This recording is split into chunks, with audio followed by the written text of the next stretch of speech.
आपका स्वागत है आपके अपने YouTube चैनल महाअध्ययन में। वीडियो को लाइक करें और आपने अगर अभी तक चैनल को सब्सक्राइब नहीं किया है तो जल्दी से कर दीजिए। आज हम करने जा रहे हैं हमारी 8वीं की कक्षाओं के लिए सामाजिक विज्ञान की वर्कशीट और ये हमारे इतिहास का 5वां पार्ट है, जब जनता बगावत करती है। और साथ में हमारी वर्कशीट का नंबर है 20 और तारीख 7 दिसंबर। तो आज हम बात करने वाले हैं विशेषकर अंग्रेजों द्वारा बनाई गई नीतियां जो लगातार एक के बाद एक बनाई जा रही थी और उसका लोगों पर क्या असर पड़ रहा था। आपको याद है हमने इस तरह की वर्कशीट को पढ़ते हुए या इससे पहले जो वर्कशीट पढ़ी थी उसमें हमने देखा था कि किस तरह से एक एक जगह को धीरे धीरे अंग्रेजों ने व्यापारी से शासक के रूप में बनकर बैठ गए और उन्हें अपने क्षेत्रों में मिला लिया। और इसी संदर्भ में आज हम आगे की कुछ जानकारियां हासिल कर रहे हैं। 18वीं सदी के मध्य से ही राजाओं और नवाबों की ताकत छिनने लगी थी। उनकी जब ताकत नहीं रहेगी उनके पास तो उनकी सत्ता और सम्मान दोनों खत्म हो जाएंगे। और आपको याद है उन्होंने सभी दरबारों में अपने रेजिडेंट तैनात कर दिए थे जो कि इन राजाओं के फैसलों में दखलंदाजी करते थे। इसी वजह से इन राजाओं और नवाबों की सत्ता, सम्मान, स्वतंत्रता सभी खत्म होते जा रहे थे। स्थानीय शासकों की स्वतंत्रता घटती जा रही थी क्योंकि उनकी सेनाओं को भी भंग कर दिया गया था और साथ में राजस्व यानी कि जो टैक्स होता है, कर होता है, उसकी वसूली के अधिकार भी अंग्रेजों ने छीन लिए और साथ में एक एक करके उनके इलाके भी वो छीनते जा रहे थे। हमने बात की थी ना कि उन्होंने जबरदस्ती सेनाएं अपने हाथ में ले ली और राजाओं को उसके बदले में तनख्वाह के रूप में हर बार पैसे धन चुकाना होता था और जब उस धन को नहीं दे पाते थे तो अंग्रेज उनका क्षेत्र उनसे छीन लेते थे मुआवजे के तौर पर। इसी संदर्भ में अब आगे बढ़ते हैं। बहुत सारे स्थानीय शासकों ने अपने हितों की रक्षा के लिए कंपनी के साथ बातचीत भी की, लेकिन अंग्रेजों ने उनकी बातें नहीं मानी और इसका एक बड़ा उदाहरण था झांसी की रानी लक्ष्मीबाई। झांसी की रानी लक्ष्मीबाई के पुत्र के जन्म के बाद उसकी मृत्यु हो जाती है और उसके बाद उनकी पति की भी मृत्यु हो जाती है जिनका नाम था गंगाधर राव। और उनकी मृत्यु के बाद जो पुत्र उन्होंने गोद लिया था वो चाहते थे कि उसे राजा मान लिया जाए, लेकिन अंग्रेजों ने ऐसा नहीं किया। झांसी की रानी के दत्तक पुत्र का मतलब होता है गोद लिए बेटे को राजा नहीं माना। वहीं पेशवा बाजीराव द्वितीय के दत्तक पुत्र नाना साहेब ने भी कंपनी से आग्रह किया। आग्रह मतलब उन्होंने उस कंपनी से प्रार्थना की कि उनके पिता को जो पेंशन मिलती थी मृत्यु के बाद अब उन्हें मिले। देखिए, पेशवा बाजीराव को पेंशन मिलती थी, अब उनका जो बेटा है वो चाहता है कि जो पिता को पेंशन मिलती है, नाना साहेब चाहते थे, वो अब नाना साहेब को दी जाए, लेकिन अंग्रेजों ने क्योंकि वो गोद लिए हुए बेटे थे इसलिए उन्हें भी उसका वारिस मानने से मना कर दिया और उनकी पेंशन को देने से इनकार कर दिया। अंग्रेज अपनी श्रेष्ठता और सैनिक ताकत के नशे में इतने चूर थे कि इन निवेदनों को ठुकरा दिया। अंग्रेज मतलब कंपनी, क्योंकि कंपनी अंग्रेजों की है तो इसलिए अब कंपनी ही मानकर चले। अवध की रियासत अंग्रेजों के कब्जे में जाने वाली आखिरी रियासतों में से थी। आपको याद है ना, हमने बात की थी कि अवध को मिलाने के लिए जब उन्हें कोई तरीका नहीं मिला तो उन्होंने अवध के राजा के ऊपर, नवाब के ऊपर ये इल्जाम लगा दिया कि उसे शासन ठीक से करना नहीं आता, लोग परेशान हैं, इसीलिए उन्हें उनकी सत्ता से हटाया जाता है। और इस पर वहां की जनता भड़क उठी थी क्योंकि उनकी जनता उनसे बहुत प्यार करती थी। इसका मतलब वो एक अच्छे शासक थे या प्रिय शासक थे, अच्छे ना भी कहें तो प्रिय कह सकते हैं। 1801 में अवध पर, इसका डिटेल भी बताया गया है यहाँ पर कि सहायक संधि 1801 में थोपी गई थी और 1856 में अंग्रेजों ने अवध को कब्जे में ले लिया। गवर्नर जनरल डलहौजी ने ऐलान कर दिया कि रियासत का शासन ठीक से नहीं चलाया जा रहा है। जो मैंने आपको बताया वही यहाँ पर लिखा है। और शासन को दुरुस्त करने के लिए यानी ठीक करने के लिए ब्रिटिश प्रभुत्व यानी कि अंग्रेजों की सरकार यानी अंग्रेजों का शासन जरूरी है। इस तरीके से उन्होंने सभी राज्यों को छीन लिया। तो यहाँ पर अगर और आगे बढ़ें तो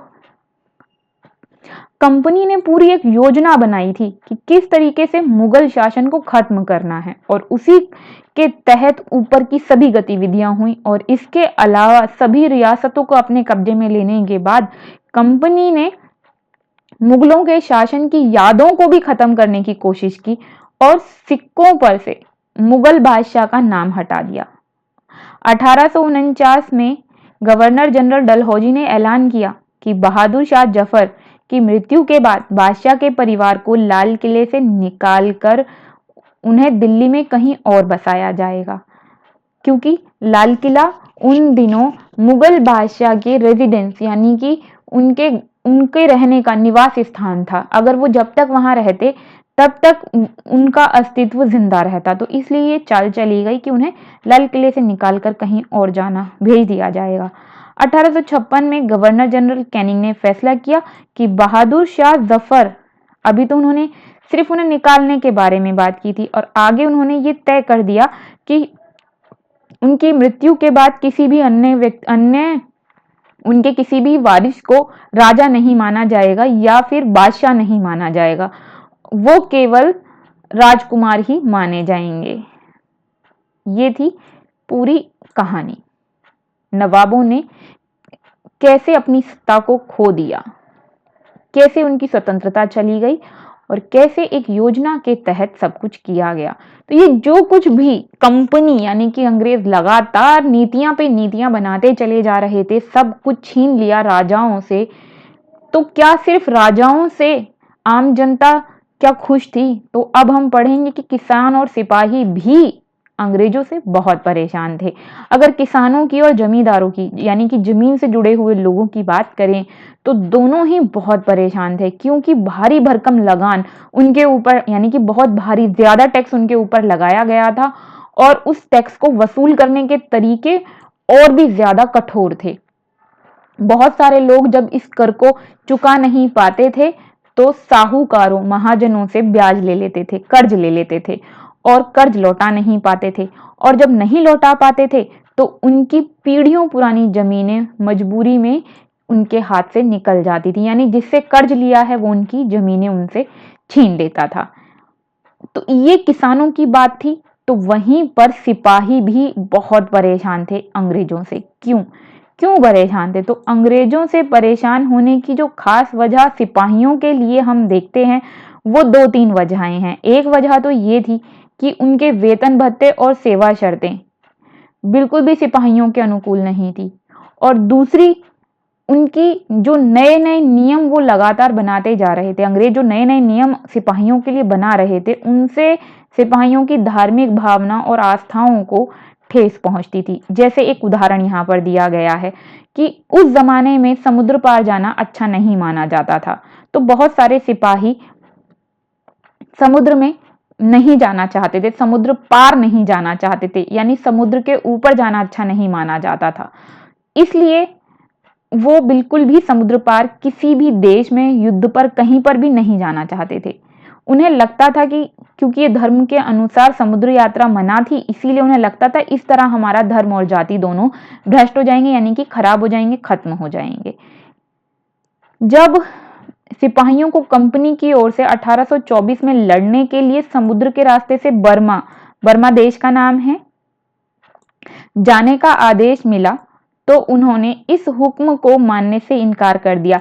जब आप भारत के नक्शे पर देखेंगे तो भारत के नक्शे पर पूर्वी ओर देखेंगे तो वहां आपको ये देश दिखाई देगा और विश्व के नक्शे पर आप देखिए आसानी से देख पाएंगे। उन्हें जमीन के रास्ते से जाने में ऐतराज नहीं था, तो सरकार उन्हें समुद्र के रास्ते से इसलिए भेजना चाहती थी क्योंकि पानी का रास्ता सस्ता होता है और वो जल्दी से पहुंच जाते। अब जमीन के रास्ते से जाने में सिपाहियों को कोई दिक्कत नहीं थी। अब सरकार का हुक्म न मानने के कारण उन्हें सख्त सजाएं मिली। अब जब ये सब कुछ सिपाहियों के साथ होगा तो सीधी सी बात है उनके अंदर असंतोष पैदा होगा। 1856 में कंपनी ने एक नया कानून बनाया और उसमें साफ साफ लिखा गया था कि अगर आपको कंपनी की तरफ से सेना में नौकरी करनी है तो आपको कभी भी समुद्र पार जाना पड़ सकता है। अगर आपको ये शर्त मंजूर है तो आप सिपाही के रूप में यहाँ काम करें, वरना सिपाही के रूप में यहाँ काम ना करें। बहुत सारे सिपाही खुद किसान थे, वे अपने परिवारों को छोड़कर आए थे, लिहाजा किसानों का गुस्सा जल्दी ही सिपाहियों में भी फैल गया। अब किसानों को तो पहले ही गुस्सा आया हुआ था, लगान की वजह से उनकी जमीनें हाथ से चली गईं। फिर वो सिपाहियों के रूप में नौकरी करने लगे, क्योंकि घर का पेट तो पालना ही है, बीवी बच्चे माता पिता सब होते हैं। और जब वो सिपाही बन गए तो सिपाही बनने के बाद और समस्याएं उनके सामने आती चली गईं, जिससे कि वो गुस्सा जो उनके अंदर था, वो जो दूसरे सिपाही थे उनके, वो भी इस गुस्से से प्रभावित होकर असंतोष से भर उठे। और इसी तरह आगे देखते हैं, सुधारों पर भी प्रतिक्रिया देख लेते हैं कि अंग्रेज जो अपनी तरफ से, कंपनी जो अपनी तरफ से कुछ अच्छा करने की कोशिश कर रही थी और सुधार करने की कोशिश कर रही थी, तो कंपनी के लिए वो सुधार थे, लेकिन यहाँ की जनता पर उसकी प्रतिक्रिया कैसी थी, तो कुछ उदाहरण देख लेते हैं। 1830 के बाद कंपनी ने ईसाई मिशनरियों को खुलकर काम करने का मौका दिया और हुआ ये, यहाँ तक कि जमीन व संपत्ति जुटाने की भी छूट दे दी। तो ईसाई मिशनरी यहाँ पर जमीन और संपत्ति जुटा सकते थे। साथ में कुल मिलाकर अगर ये कहें कि ईसाई धर्म को फैलाने का काम शुरू हो गया और सती प्रथा को रोकने, विधवा विवाह को बढ़ावा देने के लिए भी कानून बनाए गए। तो एक तरीके से देखा जाए तो ये अपने आप में सुधार था। अंग्रेजी भाषा की शिक्षा का जमकर प्रोत्साहन किया गया। साथ में 1850 में एक और नया कानून बनाया गया, जिससे ईसाई धर्म को अपनाना और आसान हो गया। इस कानून में ये प्रावधान किया गया था कि अगर कोई भारतीय व्यक्ति ईसाई धर्म को अपनाता है तो उसकी पुरखों की जमीन पर उसका अधिकार वैसा ही रहेगा। जबकि हमने पीछे पढ़ा कि उनके हाथ से जमीनें निकलती जा रही थी। अब यहाँ पर इन्होंने क्या बोल दिया, इन्होंने बोल दिया है कि अगर आप ईसाई बन जाएंगे तो आपकी जमीन आपके पास ही रहेगी। और यहाँ पर इसमें शायद हमारी वर्कशीट और बड़ी हो जाती, इसलिए इस तरह की बातें यहाँ बताई नहीं गई। ईसाई धर्म को अपनाने पर धन भी मिलता था और शिक्षा वगैरह हासिल करने के लिए भी उन्हें सुविधा मिलती थी। स्कूलों में उनका एडमिशन आराम से हो जाता था। और ये बहुत बड़ी वजह थी उन दिनों कि निम्न कही जाने वाली जातियां, मैं आपको एक बात बहुत ही स्पष्ट कर दूं, हम अक्सर कहते हैं निम्न जातियां, कोई जाति निम्न या उच्च नहीं होती, सिर्फ कही जाती है। तो आप इस बात को हमेशा ध्यान रखें, जब भी आप कहें निम्न जाति तो निम्न जाति नहीं, निम्न कही जाने वाली जाति। इसलिए उन दिनों जिन जातियों को निम्न कहा जाता था, निम्न कही जाने वाली जातियों ने बड़े स्तर पर ईसाई धर्म को अपनाया, क्योंकि इससे न उन्हें केवल शिक्षा मिल रही थी बल्कि दूसरी सुविधाएं भी मिल रही थी। इन सब वजहों से भारतीयों के बड़े वर्ग को ये यकीन हो गया था कि अंग्रेज निश्चित ही उनका धर्म, उनके सामाजिक रीति रिवाज और उनकी परंपरागत शैली को नष्ट करना चाहते हैं और वो उसे नष्ट कर रहे हैं। तो ये थी हमारी आज की वर्कशीट। अब देखते हैं हमने क्या क्या जाना, सीखा और अब हमें क्या क्या याद है। तो सबसे पहले हम सबसे पहला प्रश्न ही ले लेते हैं। स्थानीय शासकों की स्वतंत्रता क्यों घटती जा रही थी, ये बताना है। तो ये हमने पढ़ा कि कई वजहें थी जो हमें ये बताती हैं कि स्वतंत्रता लगातार उनकी घटती जा रही थी। वहां पे रेजिडेंट को रख दिया गया था, सेनाओं को भंग कर दिया गया था, राजस्व वसूली का अधिकार भी धीरे धीरे छीन लिया जा रहा था और साथ में एक एक करके उनके इलाके भी उनके हाथ से निकलते चले जा रहे थे। मैंने आपके लिए छोटा उत्तर लिखा है, आप चाहें तो थोड़ा और बड़ा करके लिख सकते हैं। आपकी शुरू की 4 लाइनें, जो आपकी वर्कशीट की शुरू की 3 लाइनें हैं, उन तीनों को लिख लीजिए। वैसे इतना उत्तर पर्याप्त है। उत्तर नंबर 2, मुगलों ने कंपनी ने मुगल शासकों के आधिपत्य को किस प्रकार खत्म किया। तो उन्होंने एक पूरी योजना बनाई इसे खत्म करने के लिए। पहले मुगल बादशाह का नाम सिक्कों पर से हटाया गया, उसके बाद लाल किले से निकालकर उनके परिवार को, मुगल बादशाह के परिवार को लाल किले से निकालकर कहीं और बसाने की योजना बनाई। उसके बाद उन्होंने ये घोषणा की कि मुगल बादशाह अब कोई और नहीं बन सकेगा, बहादुर शाह जफर अब आखिरी मुगल बादशाह होंगे। और वहीं पर उन्होंने कह दिया कि उनके बेटे राजकुमार के रूप में ही रहेंगे, उन्हें बादशाह नहीं माना जाएगा। अब बढ़ते हैं तीसरे प्रश्न की ओर। प्रश्न है सैनिक और किसान असंतुष्ट क्यों थे। वहीं पर चौथा प्रश्न भी देख लेते हैं, भारतीयों को ऐसा क्यों लगने लगा था कि अंग्रेज उनकी परंपरागत जीवन शैली को नष्ट करना चाहते हैं। तो दोनों प्रश्नों के उत्तरों की ओर हम बढ़ जाते हैं। तीसरे प्रश्न का उत्तर है किसानों और सिपाहियों के असंतोष या असंतुष्ट होने के निम्नलिखित कारण थे। किसानों की पीढ़ियों पुरानी जमीन उनके हाथ से निकलती जा रही थी, ये है पहला कारण। और दूसरा कारण सैनिकों के असंतोष का ये था कि उनके वेतन भत्ते और सेवा शर्तें दोनों ही उनके अनुकूल नहीं थी, जिसकी वजह से वो बहुत परेशान थे। और साथ में नए नए तरह के धार्मिक नियम और दूसरे तरीके के जो नियम बनाए जा रहे थे, उससे उनकी धार्मिक भावनाओं और आस्थाओं को ठेस पहुंच रही थी। अब चौथा प्रश्न हमसे पूछा गया था, जो हमने अभी अभी पढ़ा, कि क्यों लोगों को लग रहा था, भारतीय लोगों को, कि उनकी जीवन शैली को नष्ट किया जा रहा है। तो इसकी कई वजहें थी और इसमें जो विशेष वजह है वो है 1850 में नया कानून जो बनाया गया ईसाई धर्म को अपनाने को लेकर, क्योंकि इसके बारे में जो बातें नहीं भी लिखी हैं वो भी मैंने आपको बताई हैं। ईसाई धर्म को अपनाने के साथ साथ अगर कोई ऐसा करता है तो प्रावधान किया गया कि उसकी पुरखों की संपत्ति उसी के पास रहेगी।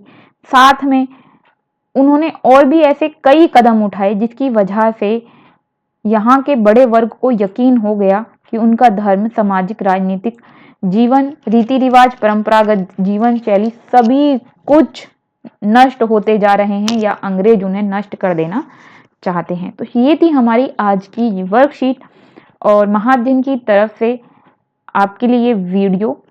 उम्मीद करते हैं हम कि आपको इससे वर्कशीट को समझने में भी आसानी हुई होगी, साथ में काम को करने में यानी कि होमवर्क करने में भी आपको मदद मिली होगी। अगर आप चाहते हैं महाअध्ययन आपके लिए इसी तरह वर्कशीट्स की वीडियो लाता रहे, तो ये ज़रूरी है कि महाअध्ययन चैनल चलता रहे, और उसके चलते रहने के लिए ज़रूरी है कि लगातार उसे लाइक्स, शेयर्स और सब्सक्राइबर्स मिलते रहें। तो फटाफट से वीडियो को लाइक कर दीजिए और हो सके तो शेयर भी ज़रूर कीजिए। अगर आपने अभी तक चैनल को सब्सक्राइब नहीं किया है तो आपकी वीडियो के ठीक नीचे रेड कलर से लिखा हुआ है सब्सक्राइब, क्लिक कर दीजिए, उसका कलर चेंज हो जाएगा और वहां लिखा होगा सब्सक्राइब। फिर मिलते हैं ऐसे ही वीडियोस के साथ, तब तक के लिए स्वस्थ रहें, खुश रहें, नमस्कार और धन्यवाद।